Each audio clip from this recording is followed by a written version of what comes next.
I'm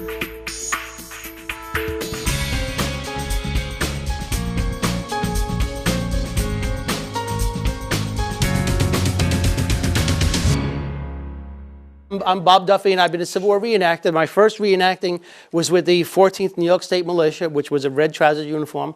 And they were a very hard-fighting regiment because after 3 years of service, there were only 91 men left out of the original 1,000. And when they were asked to re-enlist for the rest of the war, most of them said, "I don't think so."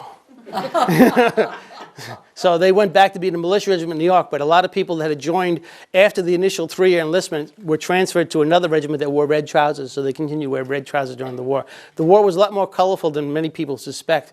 There was a great variety of uniforms, and what they call a Zouave soldier, people wearing a non-standard uniform. There were even Zouave regiments in the Spanish-American War. Buffalo Bill's Wild West show included a drill team dressed in Zouave uniforms. And in the Manchester Public Library, they had a video cassette of silent movie footage of Buffalo Bill's Wild West show. And they showed some interesting things, and they had a narration over it because it was silent. But one of the things they pointed out was they said, you can tell these are real Indians because they jump on the horse from either side. You see, white men have to get on the horse from the horse's left-hand side because we're wearing a sword. If you're wearing a sword, you can step up on the horse easily like this. But you cannot climb onto a horse like this. The sword gets in the way. So that's why we get onto the side of a horse. That's probably why we get on wagons on that side also. But you always have the sword on your left-hand side. And the question came up recently. A friend of mine in England, who's a reenactor in the 14th Brooklyn Regiment, he posed for a picture, but he put the sword on the wrong side because he was left-handed. And that led to a discussion. It's like, no. I mean, anybody who's been in the military knows that the Army did not accommodate left-handed people. No ifs, ands, or buts. There was, nowadays, you can see soldiers firing from the left shoulder and the right shoulder. It doesn't make a difference. But before the 1990s, it was, no, you will conform. There's no ifs, ands, or buts. So friends of mine recreated the 119th New York Volunteers, which was a company raised in Nassau County, New York. At that time, it was part of Queens County. And they wound up as a company from a neighborhood, and they were attached to a larger group that was forming, which was all German immigrants. So they had to learn that aspect of the Civil War. And in researching their regiment during the Civil War, they found diaries written in German, in old German, that they had to find someone who could translate it. Yes? Did you say that the German regiments came from New York? No, there were German regiments from Wisconsin and other places, but there were whole German regiments from New York City. The city? Yes, okay. yeah. And, well, most of the immigrants were from the New York area. There were the Irish and all that stuff. They were from Germany. Germany was the second largest immigrant group behind the Irish. And the 119th New York Volunteer Group did their researching, and they wore straight Federal Army uniforms. And then a friend of mine who worked for the Highway Department as an engineer just formed a regiment, a reenactment unit of the New York Engineers. 15th New York Engineers. And with him, I helped him research his group and start it.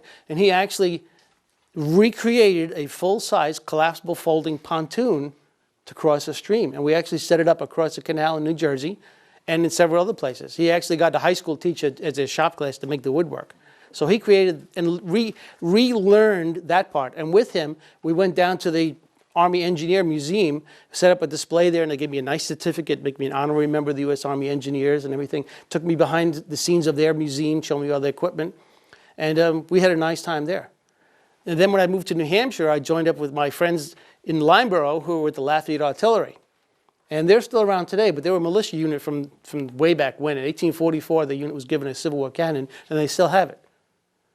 The 1844 bronze 6-pounder cannon and the limber, and some other equipment that was also given to the regiment at the time of the Civil War. When it was basically reorganized the militia into the National Guard, they just kept the cannon. They still got it. So they wear a Civil War uniform and they do that impression. And they also do a Confederate impression if there's a situation where there's too many Union troops and they need some Confederates. There's also the 1st New Hampshire Volunteer Cavalry, of which I'm the president of today. They're based in New Boston. And I don't ride horses because I do the narration for them. They just want to ride horses and they don't want to have to jump off their horses and explain. So they just gallop around. And they're all New England types, like one-syllable type people. Yep. So they like me to explain and narrate while they're galloping around and so forth. So at Hillsborough Living History Weekend, for example, I was with them doing the narration as they galloped by. We had a full Civil War reenactment there with Confederate reenactors and Union reenactors. So what we do is we research and we read about the Civil War, and because we're experts on the Civil War, we are called upon to be in films and motion picture productions. In 1988, I was in a video portraying General Governor K. Warren, the hero of Little Round Top at Gettysburg. Then in 1989, when they filmed the movie Glory, I was in Georgia for that. They filmed parts of it on the seacoast, but I wasn't at the seacoast. My friends were, though. But I was in the Antietam battle scenes, in the opening scenes of the movie Glory, when Matthew Broderick gets shot in the neck and one of the bodies laying on the ground next to him. And in the battle scenes, I'm one of the guys in red pants running away as fast as I can. So I got sunburned on half of my face when they filmed that scene where I was on the battlefield and laying there dead. And that's where the Morgan Freeman comes up and kicks him and he says, "You okay, Captain?" I'm one of the bodies next to him there. So then when they made the movie Gettysburg, they, instead of paying reenactors to be in that movie, they said, because it would just be a nightmare trying to keep track of it all, they said, instead of paying you a salary, if you do it for free, we'll donate the money for battlefield preservation.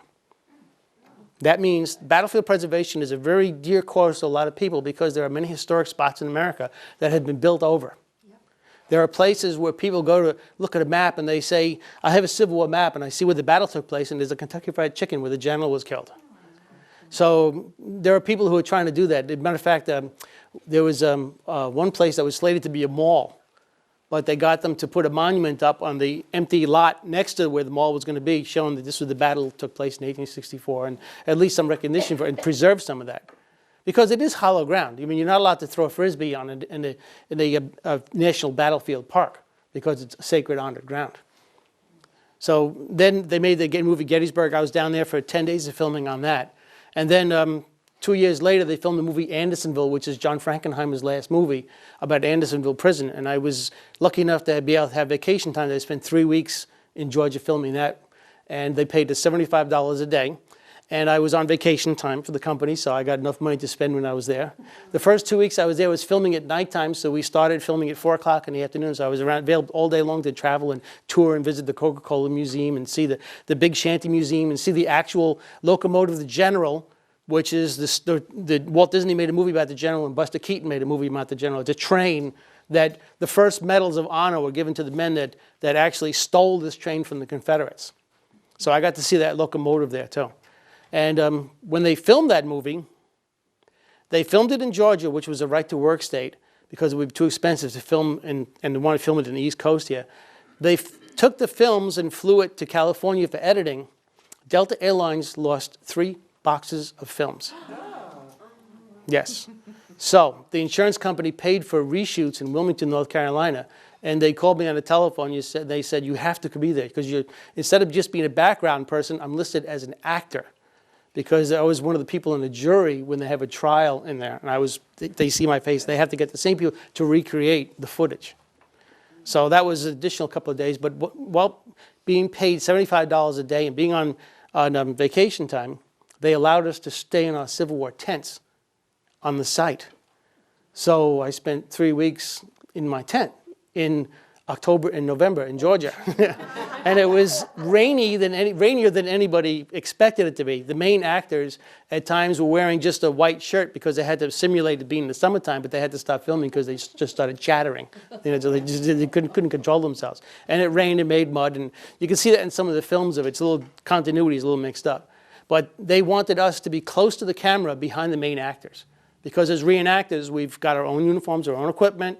We know what's going on. When the director says, I want you men to march like over there, we march like Civil War soldiers. So that's my background, my experience, and I've been doing this for many years, and I've been explaining at different events what we're doing and what this is all about. When Portsmouth Naval Shipyard had their open house, I was doing narration over there also. And that was the only, I don't think Portsmouth has done an open house since then. But we actually fired Civil War cannon out over to the bay. So I think I'll get into my lecture here, which is Civil War high tech. Now, the perspective is that many people today don't understand that a rural farm before the Civil War was not like people see in Western movies. When you watch a Western movie, you always see a nice house with wallpaper, kerosene lamps, pictures hanging on the wall, maybe a piano, and it wasn't that way. I mean, even here in New England, there were still homes that were log homes, chinked with felt and mud, and people had been living in them. And the way it was working on a farm was horrible work. And there was, in the 1864 Agriculture Report, Abraham Lincoln instituted the Department of Agriculture. And when it first started out, there was only 7 men. There's only 20 million people that are working there now. But there was only 7 people in the U.S. Department of Agriculture. And their first annual report had a very lengthy article written by a woman complaining that boys on farms are so badly treated that we're losing a resource. Boys do not want to continue being farmers. They're used as tools to work on the farm. And she used several examples. The boys were never allowed in parlors. Now, most of you people even know what a parlor is. You know that was like a sacred place in a house. And the boys were not allowed in the parlor because they were too rough and they might get dirty and might knock something over. And a lot of farmhouses, the boys' bedroom was unfurnished. And the girls were taught to sew, they taught to play the piano, taught to be dainty and play music and wear nice clothes because, they were ladies. But the boys were working guys. And sometimes the boys had to sleep in the barn with the animals. And I was surprised, and I wasn't really sure about this until I read a book written by Dr. Hans Zinser in 1940 about when he was a young intern at the turn of the century. He accompanied a epidemiologist out to the west, the frontier, and they were checking on, some of the diseases out there. And the doctor had to go back and left him out with a farm family for like 2 weeks. And the farm family was living in a sod house. The mother and the father and the daughter slept in the sod house. The boy slept outside the house in a scooped out depression in the ground. So he was kind of shocked at that. And meanwhile, the young teenage girl, of course, was mesmerized by this handsome guy from New York City who's a doctor. And it's like, please take me with you. Don't leave me out here.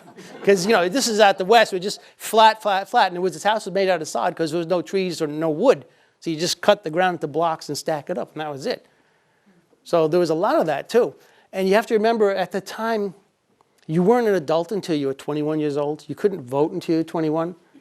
And a lot of people, when they reached the age of 21, they got paid off. Because we think about inheritance, but the thing is, the father wasn't going to give his farm to his son when he dies. And he didn't expect his son and his family to live with him. So when he got about 21 years old, the tradition was for the son to come to the father and say, I want my inheritance now. And the son would take the money, go buy some fancy clothes, and go exploring. And there's a lot of this back in the old days where you get these young men with nice clothes traveling up and down the Mississippi or exploring or just traveling on adventure, all these adventure things. There's a lot of that back in the old days. But we don't think about that now because that's completely gone. But the fact is, if you have 3 or 4 sons, you can't divide your farm up and give it to each one of those sons, especially not if you've got a very small farm here in New England here. And speaking about New England here, New Hampshire during the Civil War and before was 95% farmed. Today it's 95% forested. The biggest crop in New Hampshire, did anybody know what the biggest crop in New Hampshire was? Hay. Hay for horses. That was the biggest crop. The number 2 was wheat, and then corn was behind it. But we grew all the hay, which is grass, and people used to go to Boston to buy seed for the grass seed, to grow a crop. And a lot of people are surprised to find out that at the time of the Civil War, dogs were a menace. Dogs were not pets. Very few people had dogs. Dogs were a threat to sheep. There were very few sheep in New England states. They were such a threat because they were always killing sheep. And you can only see a touch of this in some of the literature in the 1880s, 1890s. But nobody had little lap dogs. They had full-size dogs. And the dogs would attack sheep and rip it, and anybody could kill. It's still the law today. You can kill a dog if it's harassing wildlife or farm animals.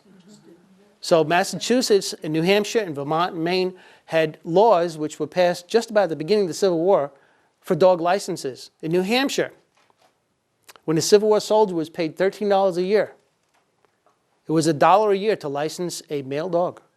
To license a female dog was $2 a year. If you didn't pay it, That's where the dog catcher comes in. And those of you who have seen The Little Rascals know how dog catchers were like. But there was a reason they had dog catchers. There's a reason why they had pounds in places like Limeboro still has their pound. It's a walled-in enclosure. Any stray animals they put into the pound for people to come and claim them. But anyway, dogs, if you weren't growing up on a farm, you didn't have a dog as a pet. There might be a dog hanging around, but he wasn't your pet like we think of today. And it was also, one reason people didn't have dogs is because dogs only eat meat. Meat was scarce on farms. And the seasonal routine meant that you really didn't have much meat.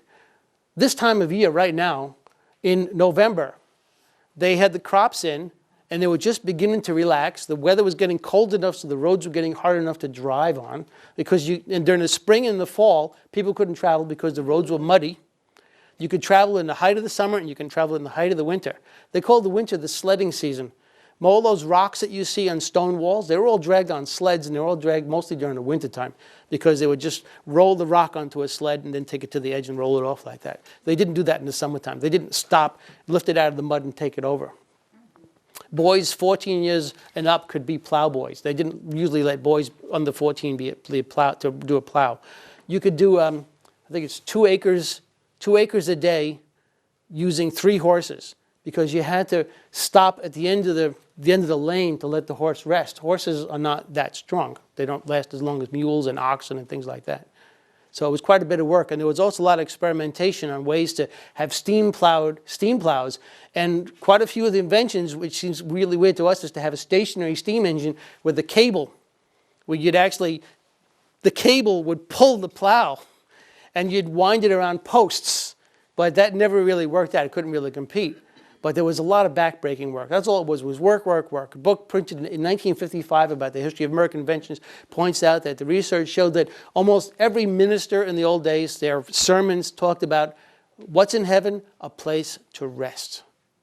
When you get to heaven, then you can rest. Everybody says, oh, I can't wait to get to heaven, sit in the clouds, playing the harp, resting, because there was no rest if you're working on a farm. No ifs, ands, or buts. I mean, day in, day out, work, work, work. During the winter months, you were busy flailing with hand flails the wheat that you harvested in September and October. And that's when you got your plows ready and your spring equipment ready.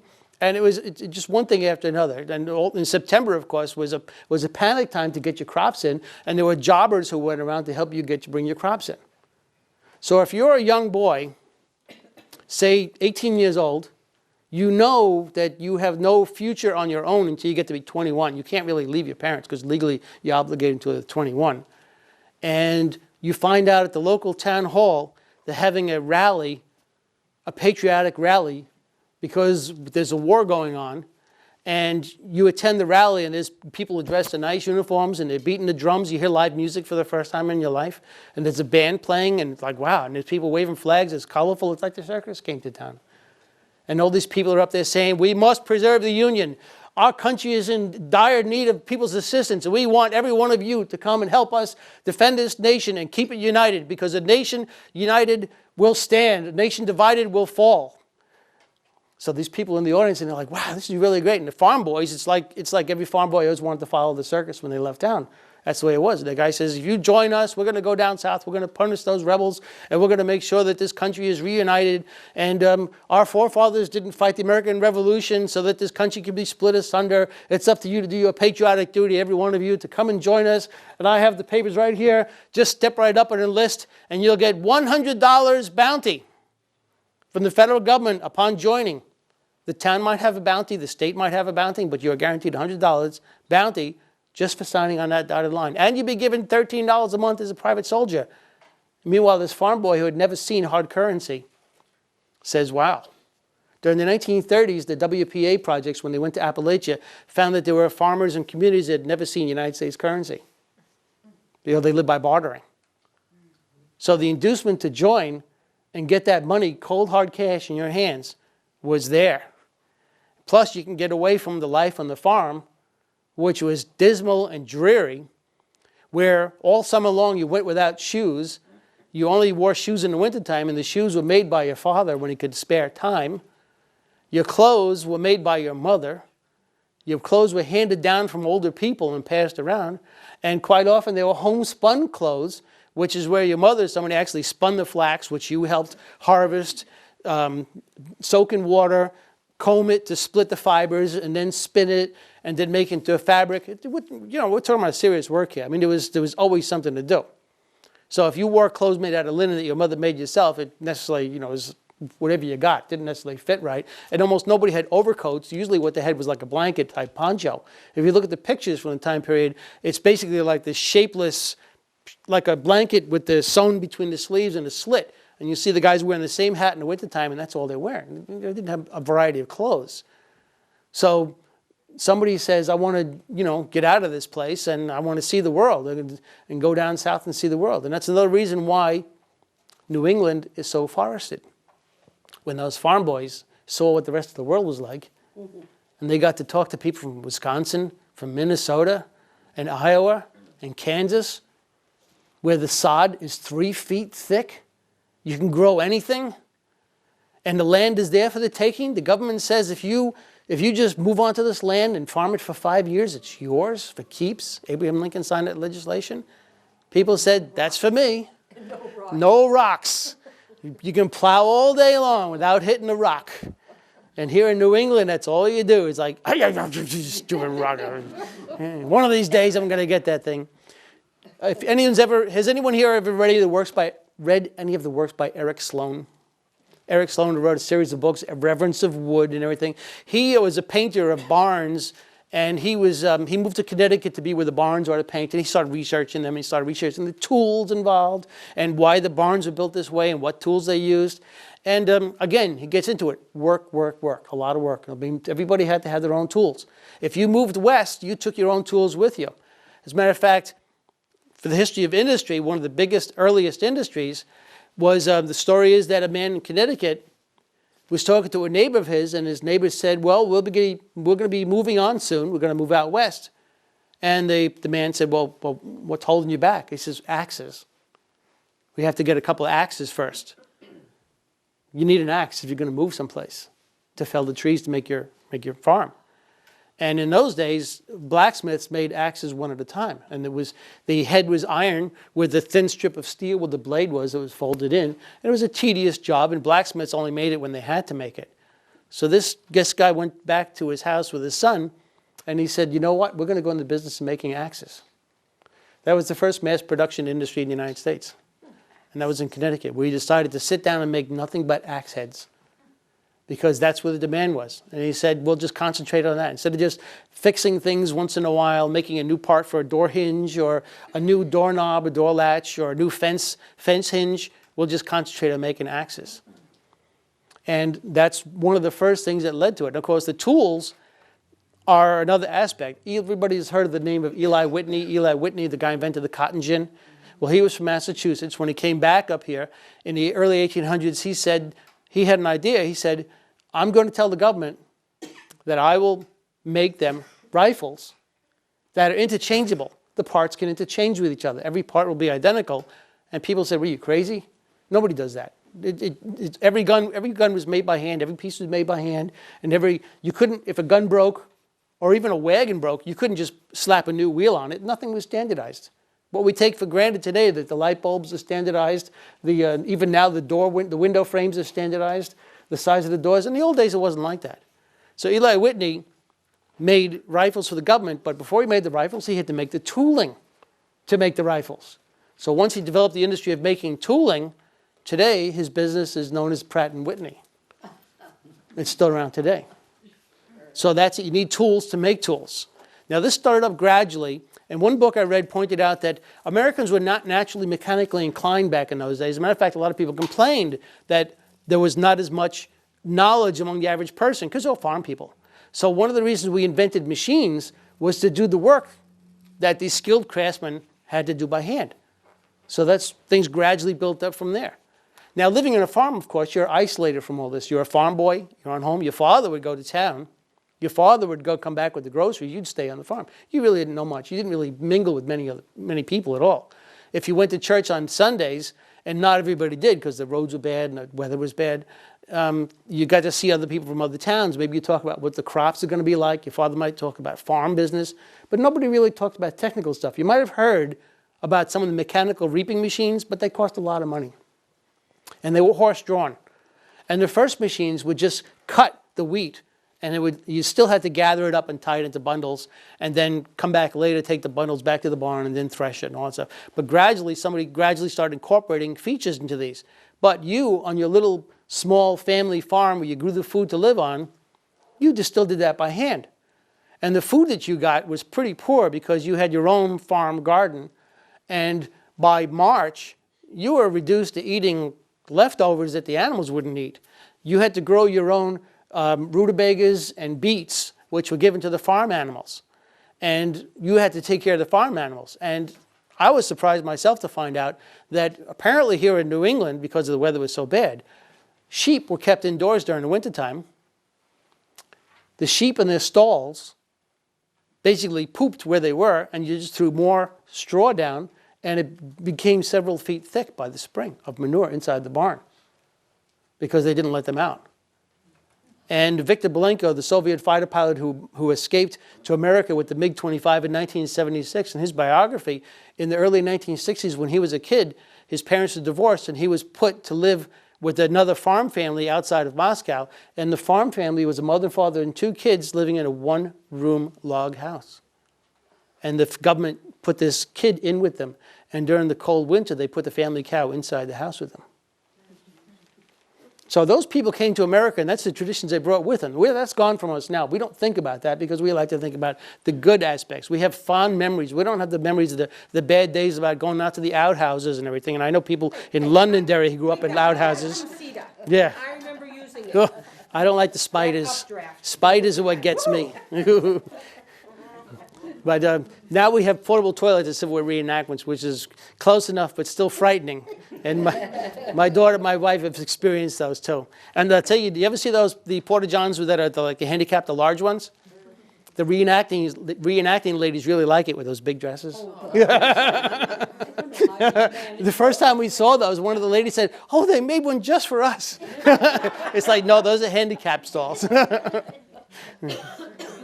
So if you were to be one of these farm people, and then you go to a gathering, a political gathering like this, you see all this activity, and you say, like, wow, it's fantastic. I want to, join this. So what you do is you sign your name on a piece of paper, and when it's time, you got to meet back. You go back to your house, and so you have to report back at a certain time. And then they take you from the town hall to Concord, where at Concord they give you your uniform, and they give you your gear. Now, does anybody here of a slight build? I might have to use my daughter's. Here, young man, would you like to step up and be a model Civil War soldier for us? If you could just take your sweatshirt off for a second, that might help too. Because most of my reenacting clothing is my size, and some of it's even older. So anyway, if this gentleman joins the Army, if you're under the age of 18 years old, you're automatically made a musician. However, I have a newspaper account from World War I where some World War I veterans, World War I newly enlisted soldiers were having a political rally, and a group of Grand Army of the Republic Civil War veterans joined them. And the guy writing the newspaper article was surprised to find out that some of the Civil War veterans were as young as 14 years old because they lied about being 18 years old. They weren't musicians, they were combat soldiers at 14. So this gentleman here could pass as a musician, so he would join. And a musician, of course, was somebody who played a drum or played a fife. Now, step this way, sir. If you were to join, you could have your choice. You could join the cavalry and get a very colorful uniform like this with very finely made wool. How'd they get inside out? And you'll notice that it has inside. That's what happens when I take out my jacket. Okay, just slip this on. I'll explain some of the features of it. Now, this is for a man on horseback. There are 2 types of services of people on horseback with the artillery and the cavalry. Now, the difference between the 2 was only the color of the trim. The yellow was for cavalry, red was for artillery. And he has 12 buttons down the front. Every one is a brass button with the United States seal on, which is a novelty because a lot of people back in the old days, buttons were made out of horn, bone, or porcelain for shirts. So a brass button was a novelty. Brass was something exotic. And the distinctive design on the collar was a feature too. Now, if you turn around, you'll see that there's these what they call pillows back here. Those are so that when you wear your belt, when you raise your arm, the jacket doesn't pull out from under the belt. So that's what these are for. So again, the colorful pattern, it has one inside pocket, no pockets on the outside. That's if you wanted to join the cavalry. And this is the dress hat of the U.S. Army adopted in 1858. This is an 1858 cavalry hat. The infantry wore one that was had a blue trim and had a bugle on front. There you go. So if you join the cavalry, you would have that, and then you stay right there. This would be your weapon. This is a exact replica of a model 1860 Cavalry Sword. And you can see how long it is because you have to be able to reach on horseback to get a man laying down on the ground. So you can see it is kind of heavy, isn't it? But it's actually lighter than one before it. The model before this was called the wrist breaker because it was about a pound heavier. Now, the foreign observers who came to the United States during the Civil War said that the U.S. Army Cavalry wasn't using their sabers enough. And we said, those guys have guns. You think I'm going to get close enough to do a sword fight when those guys have guns? So as a result, the very few saber battles took place. And the primary weapon was a carbine. This is an exact replica of a Sharp's carbine. It's empty. You can see down the barrel. You see right down the barrel? See there's nothing in there? See? It's rifled. You can see the grooves where the bullet comes down. Now hold this. As a Civil War soldier, he's entrusted with a very expensive item here. His salary is $13 a month. The federal government paid $50 for that. So if he lost that, he had to reimburse the government for $50. So this is a Sharp's carbine, a breech-loading carbine, the kind of gun they called Beecher's Bibles because Henry Ward Beecher, the minister in Brooklyn, New York of the Plymouth Church, said that Kansas was having trouble because people moved from Kansas from the slave states and were trying to turn it into a slave state. And the people who were against slaves in Kansas needed protection against the raiders. So he raised money and they sent boxes of these carbines to the people in Kansas and they were marked Bibles. So they could get through so people wouldn't see the wagons and stop it. Now this gun, yes, Dave. What caliber is that? This is, the original ones were 56 caliber. All the replicas are 54 caliber for some reason. This particular one is made in Italy. It is kind of heavy. But the carbine was supplemented by the 6-shot revolver, which was a piece of precision, marvelous equipment. This is an exact replica of a Colt Model 1860 revolver. The federal government paid $25 a piece for him. And if he lost that, he was in big trouble. This is a 6-shot, 44 caliber revolver. It's rifled, and he would carry it on his holster on his belt, and it's considered a belt pistol. Now, this gun is a single shot where you have to see if you can do that with one hand. Can you cock it with one hand? Pull the hammer all the way back, right? All the way back. Well, I think it goes back one more notch. Oh, it does? Oh, sorry. Okay, that's it. Okay, now if you fire it, what it does is it actually smashes the percussion cap, which has a bit of fulminated mercury in it, and that sets off the gunpowder charge in the cylinders. So this is something where if you were a farm boy, you were like, wow. Because what you had in your house was a flintlock 30, 32, 35 caliber gun with an iron barrel that every once in a while when it got worn out, they just reamed it out to be a bigger caliber and re-rifled it. And you had a gun that was handed down from generations from the colonial days because guns were expensive. And the guns were made here in New England in our factories. And to give you an idea of how much work is involved, I'll pass this around. This is an actual lock mechanism made in 1863 in Springfield, Massachusetts. Yes, it's made out of steel. The plate is made out of iron, and the rest of the parts are made out of steel. Everything is interchangeable about that. The tolerances were so tight that the government said, we will not buy it unless you can take 10 of those apart, mix up the parts, and put it back together. So that's something where people had never seen that before. If your front door was kicked in by your next door neighbor who was drunk, you had to make a new door by yourself. You don't go to Home Depot and say, I need a new door frame and just buy it pre-made and put it in there. You have to make it yourself. If your wagon, the pole for the horses snapped, you had to make it yourself. You just couldn't buy a new one. And it's the same way with lamps and fixtures and everything else like that. Everything was individually made. But the government said, this is going to be interchangeable. You got to be able to take it apart and put it back together and use it. Now, I'll take the jacket off. If you weren't in the cavalry, and a lot of farm boys did not want to be in the cavalry. And the reason is that a lot of farm boys knew how much trouble it was to take care of a horse.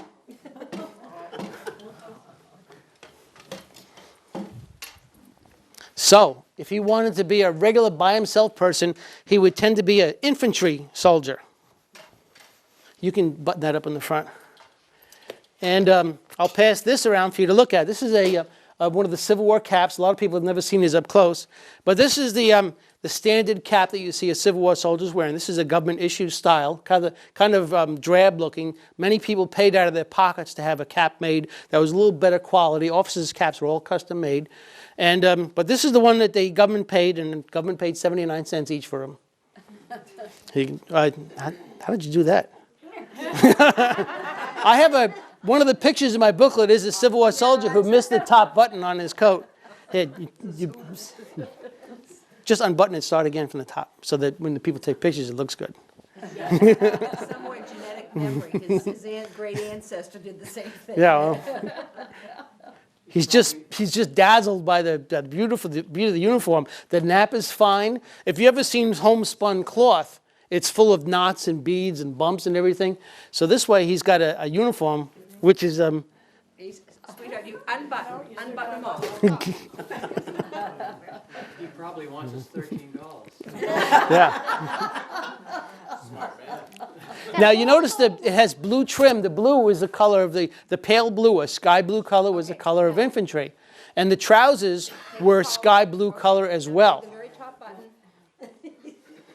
There, bring it up. Bring that one up. There you go. There you go. Now Look you at got the it. soldier outfitted yet. And believe me, there were times at a Civil War reenactment where we have scheduled battles. They say like there's going to be a battle. Sometimes the top buttons are the hardest to do. Up one, up No, one. wait a minute. No.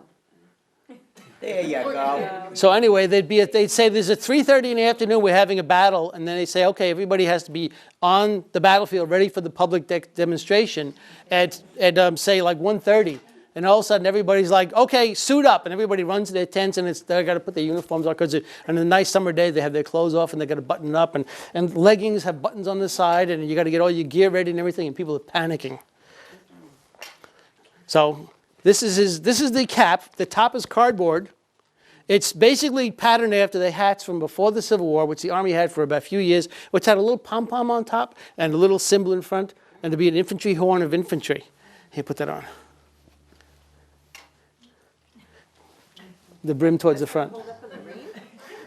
Well, most of them really didn't, but that's what they had. And a lot of guys didn't like it. They complained about it. But the alternative was this dress hat, which was very stiff. It wasn't as flexible as this one. It was actually with varnished on the felt, so it would stay stiff. And a lot of guys didn't like it because they said it looked like a pilgrim hat. And he would be given a canteen. This is the standard U.S. Army canteen. It was a tin canteen with a pewter spout, a chain, and a cork. And it was two steel halves that were tinned, soldered together to make this. So just put that on your side. And he would be given a nice, shiny new tin cup, which would turn black as soon as you cook something on a campfire in it, because you cooked your food on the fire and the soot gets like that. That cup wasted. So this is when new recruits came, they could tell because they had the shiny cups. Here, put this on the other shoulder, across your head. Now, this is a haversack. The haversack is what the soldier carried his food in. Now, it's important to realize that during the Civil War, the Army basically gave the food uncooked to the soldiers and expected to cook it themselves. There was the so-called field ration only consisted of hard bread, which was called hardtack. And many people have wondered about hardtack, but basically hardtack was nothing new because in the Vermont country store, they still sell hard crackers. And the old country stores, Cracker Barrels, it was the same formula. It was flour and salt, just a hard cracker. The Army crackers were square, and I'll show you them in a minute, because the Army had Army wagons of a specific dimension. The Army wanted their hardtack packed in 50-pound boxes of a specific dimension so they could put them in the Army wagon. So to get 50 pounds in the box, they made them about 3 inches square. If you're on a ship, or if you're going to go on a trip to Boston and you wanted something to eat on the way there, you'd buy some hard biscuits someplace. Ship's biscuits were the same thing. They didn't have to be square. Most often they were round. But inside his haversack, when he joined, he was given a nice shiny tin plate. It doesn't break. And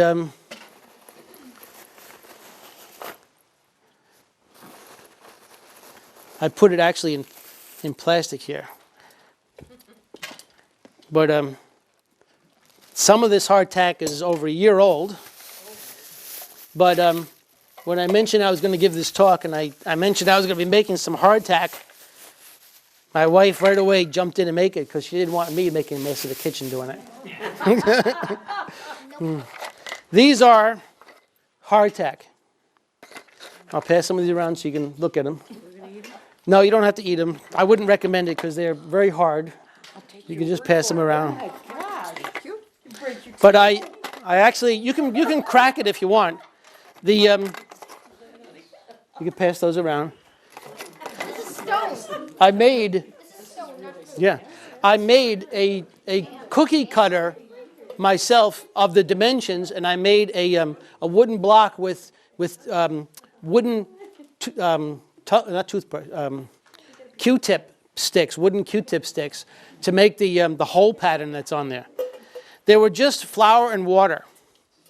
Now, the thing is, if you were a farm boy, you would just have whatever they made for supper, and as a farm boy, you never saw coffee in your life. Coffee does not grow naturally in the United States of America. No. So coffee was imported. The coffee was issued to the men whole bean. And a lot of times it was issued green. The men made their own coffee by putting it in the coffee cup and then smashing it with the back of a bayonet and grinding it up and then boiling it. So you can imagine how strong it was.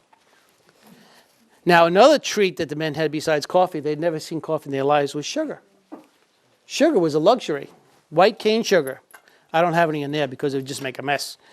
But the white sugar, cane sugar, was imported, and the U.S. Army had been giving coffee to its soldiers since 1838 to replace the liquor ration, because they said it's just as invigorating without the bad effects.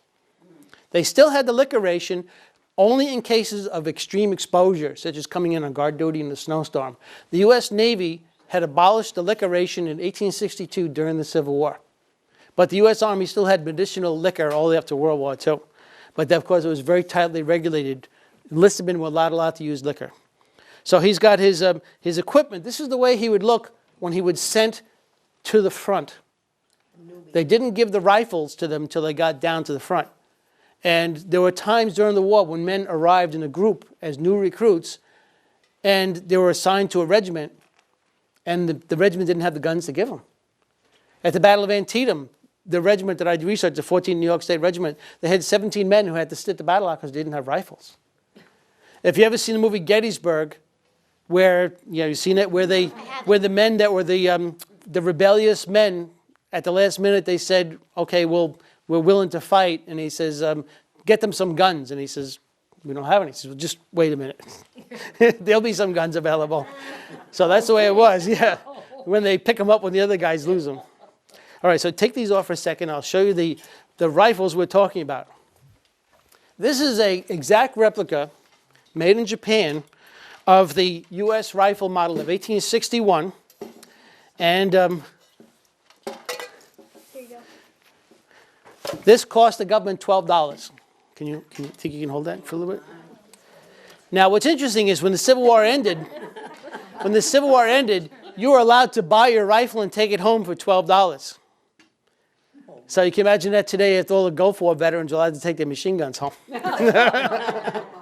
So you'll notice the first thing about this is that just stand at attention, just stand there like this, with your hand down like this. This is the position of attention. Now the soldiers would stand there like this, and the bayonets had to be fixed, and the officers would come down, and they'd make sure they're taking good care of their equipment. Now the way you tell if a gun like this is unloaded is springing the rammer. And you see how deep it goes. If it was loaded, if it had a bullet in it, the lead bullet would make a dull thump and it would stop about that far up. So when they inspected the weapons, they sprang rammers. And right away they put it back. And this is the ramrod, as in the expression ramrod straight. That's a smooth bore? No, this is a rifled weapon, 58 caliber, 3 grooves, and it uses a percussion cap. Now, once again, as a young boy on the farm, he's used to flintlock muskets. Now, all of a sudden, he's got to deal with a system of ammunition where he used to go hunting with a powder flask and a leather bag full of round lead balls. All of a sudden, he joins the Army, and the Army gives him bullets. And he's like, what the heck are these? At the Battle of Shiloh, there was a whole regiment that was thrown into the battle. As they formed up, officers ran to the regiments next to them and they said, could you show us how to load these guns? They had so new, and no one had ever shown them how to load these Army rifles. Yes. A friend of mine who was a reenactor, at his first reenactment, he took the entire paper blank cartridge and stuffed it down the barrel without ripping it open to dump the powder in. But that's what you have to do. Inside here is a lead bullet, which is basically bullet shaped. Can you see it's pointed?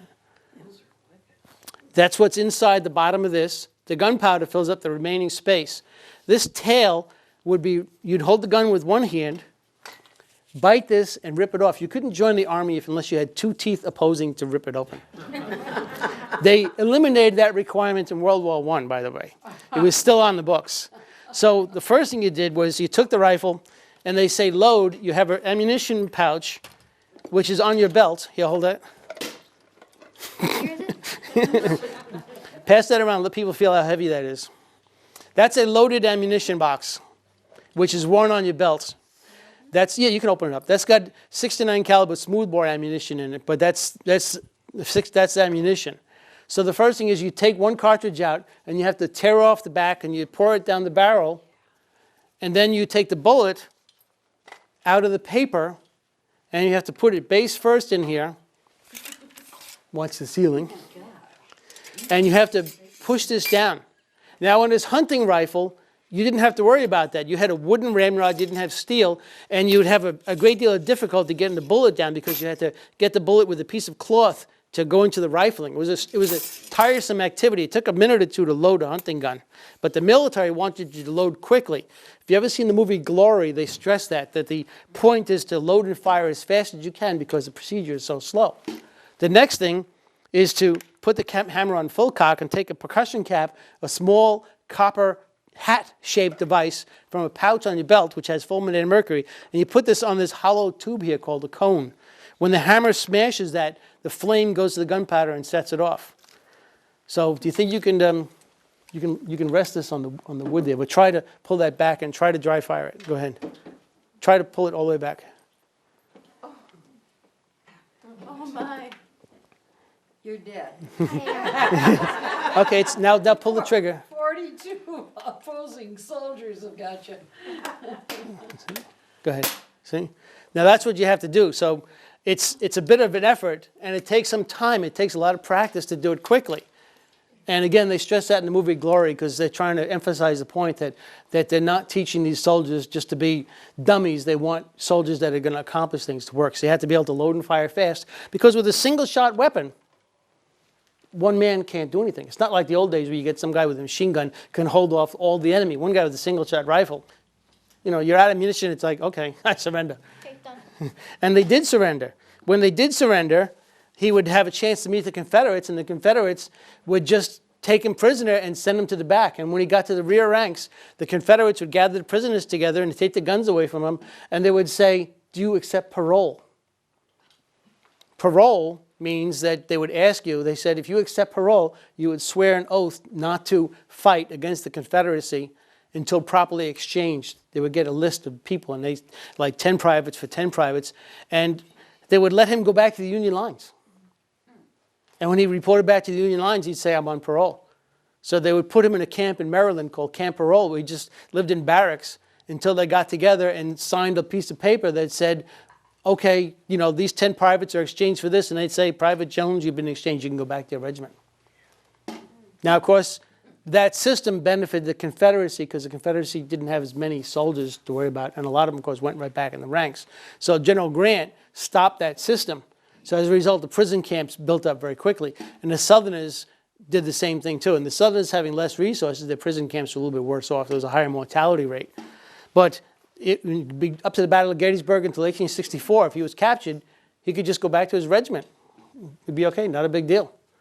And there were several instances like that too. And of course, if you were a doctor or somebody who were not a combat person, they really weren't supposed to take you prisoner. The Confederates took politicians prisoners, they took doctors, they took everybody. They broke all of the rules of law. There was a Congressional Committee on Investigation of the War to find out whether or not the Confederates were employing Indians, and it turns out they were, which was against the rules of war because Indians didn't reserve the rules of war. They would kill prisoners and things like that. You know, if somebody was wounded, they'd scalp them and kill them and so forth. You're not supposed to do that. So anyway, they had investigations. They had congressional investigations back then too. So as a young boy, he's got this beautiful uniform that he's so proud of. And he says to himself, this is the best suit of clothes I've ever had. This, I'm getting cash money. I get $100 and some of it will be paid to me when I get out of the service. And I can buy a farm when I get back. And another aspect of it was that, oh, it's my box here, but he would have his photograph taken. And you can see the books I passed around, there's some of the images, a lot of people did that. Photography was new. Photography was invented in the 1840s, and in the 10 years before the Civil War, it became a business. People in America were able to go around and set up business. I'm sure Nashua has photographers. I don't think I've ever seen a back mark of a Nashua photographer, but all the cities did have them. And of course, that was a very interesting process because tintypes and the glass plate images were in use. And a lot of pictures survived because they said, wow, this is really something. I'm really nice in my uniform. And I want a picture taken just in case anything happens. And the women did the same thing too. They took women, their children's portraits, their own pictures, so that they could send it to their loved ones to have to remind them. And they would correspond by mail. When he was on the farm, he never got mail. Why didn't he get mail? Because the postman didn't deliver mail in those days. The mail went to the post office. If the mailman came to your house to deliver a letter, you were expected to give him money. That's the way it was back in those days. The mail stayed in the post office until you came to get it. If you went to the post office and said, I'm expecting a letter from my Aunt Lucy, then the postman might get on his horse and go to your house, God bless you, and deliver the letter, but you'd have to give him money from your own pocket besides that. An interesting thing too was that apparently a lot of people in the old days, as a form of a tip, kept a jug of whiskey by the door. That was considered a tip back in the old days. As a soldier, he was giving free mailing privileges. He could write letters home for free. Postage currency became very scarce at the beginning of the Civil War because as soon as the war started, currency dried up. People that had coins, the federal government only made coins. The law said the federal government had the right to print coins. People hoarded their coins. And the southern states continued to use United States currency because the coin's value was based on the value of the metal, the real silver, the real copper, the real gold that was in those coins. So it was valid anywhere around the world. You know, like 1 ounce of gold is worth 1 ounce of gold, no matter where it is. In 1857, before the Civil War, the U.S. government had a financial crisis, and they banned the use of currencies from foreign countries inside the United States. And they redid the monetary system where they redesigned the coins. The pennies, which are very large copper pieces, wanted having more than 1 penny's worth of copper, so they went to much smaller ones. So he may not have even seen those little ones. One of the things that I've done as a Civil War reenactor is, I didn't bring them here, but I have coins from the Civil War period to show people what they were like. And I got quite a few of them here at Nashua when they had coin shows down at the Holiday Inn. I think it's the third Sunday of the month. But I go to the coin dealers and I say, do you have any culls, coins that are damaged or scratched or worn? So I don't want an 1857 quarter that's in mint condition that costs $300. But I tell them, I don't mind if it's scratched or dented or has a hole in it to make it into a humdinger, which is when you put the 2 holes in the coin, you put a string in it and you pull it back and it spins and it makes a noise, a whizzing noise. That's a humdinger. And a lot of the coins, they put holes in it so people can put a string on it. So I go to them and I say, I just want some coins to use as samples to show them what it was like. And they say, oh boy, great. Because all of them have coins that have accumulated in a collection that are not, collectors don't want. So I have a wonderful collection of period money from the time period. And for my gold money, I have counterfeit coins. Because there were a lot of counterfeit coins in those days, and they were gold-plated brass, and that's why you put it in your mouth to bend it, because you wanted to taste it. It had that nice brass taste to it, because gold doesn't have a taste. So they made coins that had German writing on it called Spielmark, because a lot of people couldn't read. So I even saw recently an account that said that the value of coins in the foreign currency, the exchange rate, it said U.S. coins with the words E pluribus unum on it. Because there were coins that were fake ones didn't say E pluribus unum. They had different mixtures of Latin letters that people couldn't read. And he's like, I don't know if this is real or not. Let me see if it bends in my mouth. So anyway, he would be walking around with a pocket full of change, and he goes to get his picture taken. He goes and he buys some tobacco. He starts smoking pipe tobacco, and if he really got money, he buys a cigar. He never saw tobacco on the farm. They grow tobacco here, but his parents sold it for money. I mean, they didn't use it themselves. So he would join the Army. He'd learn to drink coffee. He'd learn to smoke tobacco. And he'd be with other people. He'd learn how to play sports games. Baseball, cards, homemade dice games.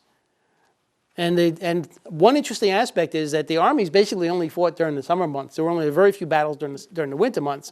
And during the winter months, the armies stood still, and they actually improved their tents by digging the dirt out underneath, putting sides of wood, and leaving the canvas cover, and it'd be like 4 men in a tent. It'd be like a little house with a chimney made out of mud and barrels and so forth. And there was always Army wooden boxes around, like this wooden box here, that ammunition came in that they could use for making tables and furniture.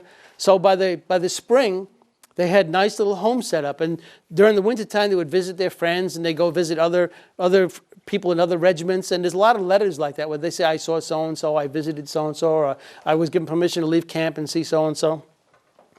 He got to see people from around the country and from around the world, because there were people from foreign countries. He never saw a German person in his life coming from New Hampshire here. And he gets to see people who came over from Germany, who escaped the persecution in Germany because they had revolutions over there. He got to see people from Ireland. He got to see people who were Catholic. New Hampshire, you couldn't hold public office in New Hampshire if you were Catholic until 1877. So if you were from a rural area, all these little white churches and stuff like that around here, those are just, some of them just had no denomination. But the thing is, he got to see people, and he might have heard some stories about these people from other countries and other religions. And when he actually got to see them, it's like, gee, they're really not so bad. And he might get to see some sailors, some people who are sailors. And he'd hear about some of the technology that was going on now. And one of the technologies was the revolution in seafaring. The clipper ships were being built that could sail from Boston to China in less than 6 months. Can you imagine that? Wow. That's fast. That's fast. It was fast. And those boats didn't carry as much cargo as other ships because they were built for speed, because in those days they had to go all the way down around the tip of South America to go to China. And when they came back, they brought tea and porcelain and everything. But the Chinese didn't want to trade. They wanted to pay for the stuff in silver. So the United States was looking for ways to make stuff that they would like. And we discovered that ginseng grows wild in America. Ginseng was an export crop in the United States. Mm-hmm. Did you know that silk was an industry inside the United States? They even grown silk in Virginia. They actually had mulberry trees and the worms and all that stuff. So there's a lot of stuff which is gone back in those days. And a lot of the technology we rediscover now. And that's what historical societies like this are all about. They help keep the memory alive and pass on this tradition. And these books on the shelf, they're really useful. We actually look at these books. As a Civil War reenactor and a historian, I take use of books like this. This is a reprint of the Army Regulations of 1863. This is a reprint of the Army Drill Manual from 1855. And the guy who wrote this was a general in the U.S. Army who joined the Confederacy, General Hardee. This hat was called the Hardee hat because he was general when the hat was adopted. So that's one aspect about the Civil War, is that there was so much back and forth stuff between the different families. He had never seen rubber before. He had never seen thermoplastics. He was given a poncho, a Goodyear patent poncho. Goodyear rubber on one side, cotton on the other side. This is what he put over his head to wear in the rain. This was his rain gear. This is what they wore in foul weather. You can feel it. That's real Goodyear rubber made from the latex rubber. How heavy is that? I'd let you feel it. It's not particularly light. When it's folded up, it's kind of dense. They use it as a ground cloth also when they slept on the ground, because the dew and the damp's coming up from the ground, you want something underneath you. So that's what they had. So he had never seen that before. Goodyear's patent, 1851. Another marvelous invention that was invented by discovery when Charles Goodyear was trying to find a way to make latex rubber stable, because latex rubber in daylight just melts and deteriorates. And also after time, it just gets brittle. So he was experimenting, and he mixed it with some sulfur and some charcoal, and it came out a mess, and he threw it into his stove heating the place. And the next morning when he came back, he went to clean out the ashes, and this lump of stuff. And he's like, wow. And then he tried it again. It's invented vulcanizing rubber. Vulcan being the god of fire and all that stuff. They found where you mix the sulfur and charcoal, carbon with it. The carbon, by the way, is what keeps the ultraviolet rays of the sun from making rubber deteriorate. That's why your rubber tires are black now, although a lot of them are synthetic rubber. But that was the thing. Charles Goodyear did that. He invented that, and he started patenting everything in the world, from rubber combs to cases for images to photographs, for artificial legs, for all things. He just never patented a pneumatic tube for tires. It's just one of the things he never did. So this young man here joining would see all these marvelous things he had never seen before. He had never seen precision ground glass. He had never seen glasses. A discussion among Civil War reenactors and historians showed that many people in the old days don't appear wearing glasses in the photographs, but that doesn't mean they weren't wearing glasses. They just didn't know they needed them. Because there were people who grew up, even today, that until they get the eyes checked, they never knew they needed glasses. They thought it was always like that. They just knew it was like that. And there's a trick, by the way, too. If you take your finger and go like this, you can actually see better because of the way the sun's rays go, the lights and stuff. So if you are far-sighted or nearsighted, if you just take your finger and make a teeny hole like this, you can actually see clearly. It's a little trick, but even the people back in the old days knew that. But the glasses back in those days, like I have here, a pair of reading glasses, they were available, and people had them. But of course, they took care to protect them. Abraham Lincoln wore glasses, and a lot of people wore glasses. They didn't necessarily have the photographs taken with them. I have the pension records of a man who applied for a pension after the Civil War, and one of his friends had to give testimony, and one of the questions asked is, does he wear glasses? And he said, no, he never wears glasses except when reading letters and working. So they had to wear glasses sometimes. Now, when he went down front, he traveled on a ship which was powered by steam, which was a novelty back then too. Steam-powered ships were still new. It's hard to believe, but back in the days before steam-powered ships, up into the 1830s, 1840s, on rivers like the Mississippi River, you could go downstream on a raft, but to go upstream, men had to use poles and push up the river. And the guys who did that were a notoriously tough bunch of guys. But when he joined the Army, they already had ships like this that sailed between Connecticut and New York City, and then from New York City down to Annapolis, Maryland, and then to Washington, D.C. Side-wheeler ships like this were very popular. Screw propellers came out, but they were still a novelty. But a lot of the ships were like this until much later. This is a recreation of a toy of the period, which shows you that the technology was embraced even back then. And besides the transportation, there was, I didn't show these before. About the postage and the letters, one of the things is they had novelties. People made money by printing patriotic stationery with patriotic designs on it. So anything to make a buck. These are reprints, and there are people who collect these. And at the same time they have these coin shows, they have stamp shows, and you can see some of the original ones like that. I'll have some of these up here for available later. So another thing is, once he joined the Army, one of the side effects was every single morning when he was in the Army, they had roll call, and when he stood for roll call, they had sick call. He had never seen a doctor before in his life. All of a sudden, every morning, somebody says, anybody here not feeling so good? They say, oh, feels like I had diarrhea last night, or oh, my stomach is grumbling and stuff. Okay, go see the doctor. He's like, really? I can go see a doctor? He says, sure. And a real doctor, every regiment of 1,000 men had 2 surgeons and an assistant surgeon. Or 1 surgeon and an assistant surgeon and a hospital steward. The hospital steward is the guy who actually mixed the formulas together that the doctor prescribed. And in those days, there was a difference between a physician and a surgeon. A surgeon was the guy who cut you, and a physician was the guy who administered medicine. You could be a physician or a surgeon only 2 years medical training. So you can imagine how good they were. The doctors from the cities were a lot better doctors than the rural doctors, because the doctors from the city had seen it all. They had seen many more babies being born. They had seen people run over by cars and wagons.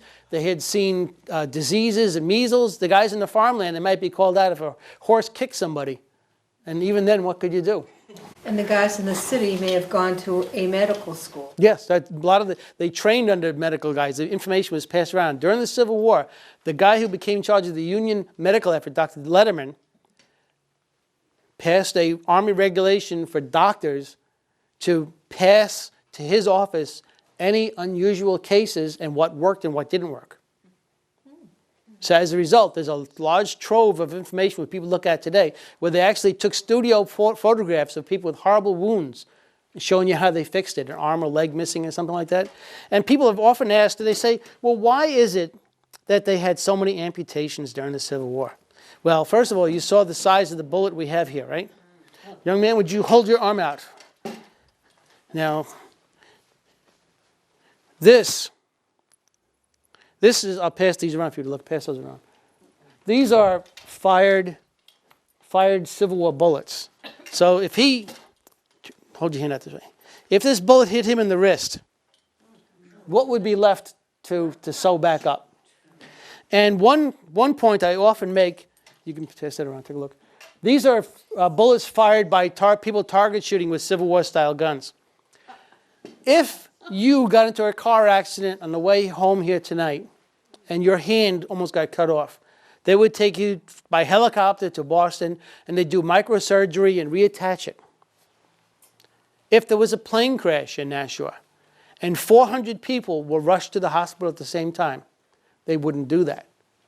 They couldn't afford to do the time. The surgeons wouldn't spend as much time on you.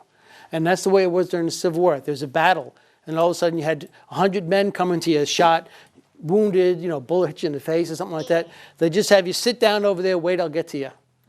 And the guy's shot in the arm, the bone is broken, and even if they took their time fixing it, you wouldn't. So they just cut it off, make it nice, clean, and you got a nice stump, and it's like, okay, next. They would not do 2 amputations on the same person because the body couldn't handle it. The body would die. So there were people who were shot like in the leg and the arm, and they would just do one or the other. And sometimes the shot limb that was not cut off would be, they'd never get around to taking it off, and they'd be crippled still for the rest of their life. And that happened to a couple of people. But amputations were very common. European people were surprised because we had less gangrene in America than other countries because we had less natural germs in America. Europe, when American soldiers went over to France in World War I, they couldn't believe how filthy the place was. The French soldiers in World War I that were wounded were laid on straw without blankets under them. And the straw, of course, is where tetanus and things like that come from. They got infected like crazy. American guys had learned their lesson. We went over there, and we couldn't believe it. There were French farmers that put manure up against the side of their house. And we said, no, you don't do that. He said, oh, don't tell me what to do. So the Civil War had a lot of technology. A lot of factories were working. The National Manufacturing Company had 3 factories going like gangbusters. There was the Jackson Mills making blankets for the Union Army. We had the Amoskeag making 15,000 rifles and 800 carbines for the Union Army. The Lowell was going like crazy. They had machines that could knit in tubular style to make socks and shoes. He had never had a pair of shoes with laces in his life before he joined the Army. Shoes with laces were a novelty. They were called Jefferson Booties because Thomas Jefferson was the guy who popularized wearing laces on shoes. Now the thing with these are that people like him, who was a boy, he wore boots. They made just a single boot. You look at old kids' shoes. They're always like boots. They don't have laces on them in the old days. And the thing is, the leather stretches as you get old, and your foot slides around. You get blisters and everything. Shoes, you tie it tighter or looser depending on how many socks you have, right? So he's given a pair of shoes here. And these are recreation shoes. And you can see the soles are held on with wooden pegs. Left and right? Yes, these were left on. The U.S. Army was making shoes in lefts and rights in 1855, the world's first mass production shoes in left and rights, because the U.S. Army always cared about its men and the footwear that was required. So these are recreated shoes that were made with wooden pegs holding the shoes on, but the problem is they don't last as long as shoes with sewn soles. In the 2 or 3, about I think less than 5 years before the Civil War started, they invented a machine with the needle strong enough to punch through leather to sew leather. And once they started making shoes out of leather, the federal government wanted to buy sewn shoes more than pegged shoes. And they paid more for it. Of course, the New England factories here were making the shoes like gangbusters again. The Southerners had a shortage of everything. They made shoes with wooden soles because they didn't have the leather. And these shoes are recreated. They have leather heels, and I did some repair work on one of them too. But that's the kind of thing that he got used to, because people would buy boots, but boots are not good for marching in. You wouldn't march in boots because your foot eventually would get blisters and slide around in it. But a lot of people bought boots with their own money just to look like soldiers. Like cavalry guys, when you see a picture of a cavalryman with boots on the outside of his pants, those are privately purchased, because the federal government did not issue boots that came up as high as that, but they bought it because they just thought it looked cool, and they got this money in their pocket. So they say, let me go in there and do that. Another thing too is that he never really had to worry about keeping track of time. My watch stopped at quarter after 7. This is a Elgin watch made in the 1880s. It's a key wound and key set watch, because I have a Civil War one, but you have to actually wind this with a key that goes in the back to wind it. And the Phi Beta Kappa key that they're talking about is originally a watch key, which had a chain device on it like that. That's what they call it, a Phi Beta Kappa key. It was actually a watch key when it started. But this particular watch was made in Elgin, Illinois. But how many people here have heard of the Nashua Watch Company? Nashua Watch Company started in 1859 and went bankrupt in 1862, and everything was taken over by the Waltham Watch Company. But at the time, that was the most advanced watch manufacturing facility in the world. They hired the best watchmakers, and they were going to make a truly interchangeable watch. But like many businesses, the startup costs drove them out of business. When the war started, there was a panic in business, and the watch companies almost went out of business. But once they got into war, they realized that this young man here, in his farmer's almanacs, they have a time and schedule, and they stress in some of them that many people go by sun time rather than clock time. The clock time is more accurate. And the almanacs, a lot of times the sunrise and sunset was by clock time. So he didn't know what clock time was. He needed to know it, because on guard duty, they say guard mount is at, first call for reveille is at 4:30. First, go out of the tents for a roll call at 5 o'clock. Breakfast is at 8. Sick call at 8:30. Drill until 10:30. 10:30, take a break. 11, and then at dinner at noon, and then drilling again. And then, so in other words, time made a difference all of a sudden. Working on a farm, it wasn't that critical. So now all of a sudden people needed watches. And as an officer, I had better have a watch so I can tell what time it is. This watch, the last time I had it cleaned was in the 1980s. So I guess I better get it cleaned again or something. But it's you can go to antique stores and find watches like these around. They're not as common as the stem wind watches, but the key wind watches are around still. This is a hunter case, which is what soldiers would carry so the glass won't get broken. And a lot of times you can get a cheap replica. So I see it's quarter to. Well, anyway, is it 8:45? Wow. So anyway, that's an example of one of the technologies that all of a sudden he saw. And to have a nice watch was something that was a treat. They sold watches for $1 back in those days. They were imported from Switzerland. They were cheap ones, but the American-made watches were really good. People liked them. So you can imagine, if he survived the war, he wound up with a lot of friends, his buddies that he lived with. People that later on they said, you're my buddy because we have drunk from the same canteen. They were so close that they shared the canteen. They're like, if you're dying of thirst, I'll give you a drink of water. So the canteen became the symbol for some of the veterans organizations like the Grand Army of the Republic.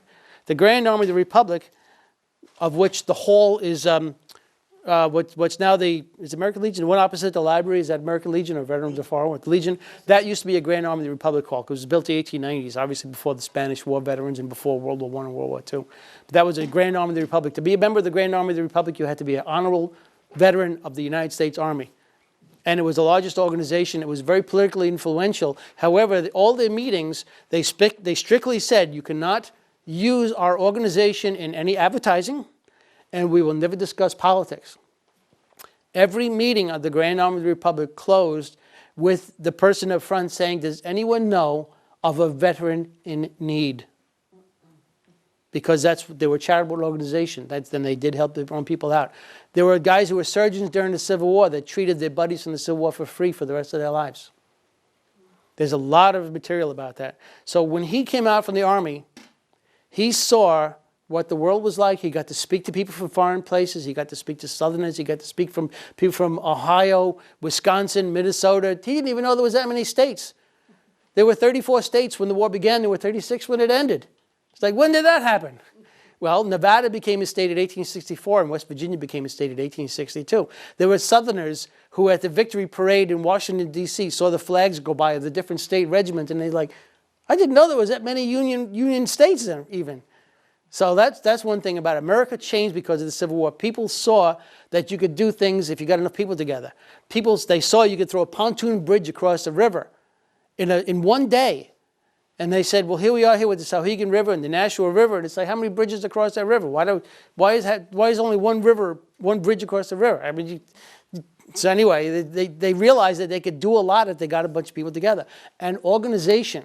Before the Civil War, all businesses and factories were run as a family business, where the guy who was running the factory was like a father to everybody. And he could tell his employees, I don't like you smoking those cigars.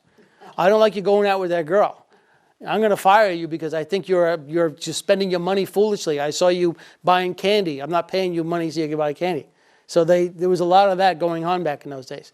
But during the Civil War, the people saw that there was a chain of command. You had a private soldier, you had a corporal, you had a sergeant, and then you had the lieutenant, then you had the captain, you had the colonel and the generals. And that equates to today to the employee, the lead man, the supervisor, the factory floor supervisor, the president of the company. And that chain of command worked. And it worked during the Civil War. You could accomplish amazing things. And you could organize 1.5 million men at a time doing things if you have an organized system. So that translated directly into the manufacturing businesses, and it succeeded that way today. I hate to break you. Yes, okay. We gotta bring our grandson. Okay. All right. And I thank you for volunteering. And one of the things I brought here today was, one of the things I've used in my research is I have a collection of almanacs from the Civil War. So some of them are from the old New England Almanac, but these are all Civil War dated almanacs. And I've checked some of them for the references and the times and stuff. But I'll tell you, it really was difficult being a farmer back in those days. And those farmers, not all of them came back here. And I've seen pension records where the fella had his pension money delivered to Australia or to Texas or to Oklahoma Territory. And you can see why. I mean, the people come back in cold winters and everything. They're like, ooh. So does anybody have any questions here at all? The Civil War is a subject which is so deep and it goes on forever. Yes, ma'am. I was hearing something about shebangs. A shebang was basically a homemade shelter using things like your poncho or just to keep the sun off of you. And men were given shelter halves because it was a lot of trouble getting a full-size tent set up when you're on the march. So they realized if you just gave a piece of canvas that buttons together to make a tent, they can carry it with them. So they put them together. And a lot of times they did it just to keep the sun off of them. But that was a shebang. There's still terminology from the Civil War. One of the things I forgot to mention about the technology aspect about was the food, that there was a man before the Civil War who invented a way of preserving milk by putting it under vacuum, because if you put something under vacuum, it boils at a lower temperature. By boiling it, it kills the germs, and then it draws the vapor off. You can condense it and put it into a can. So this guy, his name was Gale Borden, and the U.S. Army bought the condensed milk in large quantities, especially for use in military hospitals. And to be very patriotic, he named it Eagle Brand. Eagle Brand condensed milk goes back to the Civil War. And you can go to a store today and see the same product with the same name, with a little Elsie the cow on there. I explained to my daughter about her husband Elmer and Elmer's glue. But this is that's what Elmer's glue is, made from milk. That's why it's Elmer. So anyway, this is something that tangible today. You can look at it and you can say, this is what they drank during the Civil War for their coffee, because the men were given sugar, they were given coffee, and if they had a chance to buy money to buy milk, they would. And thank you, ladies and gentlemen.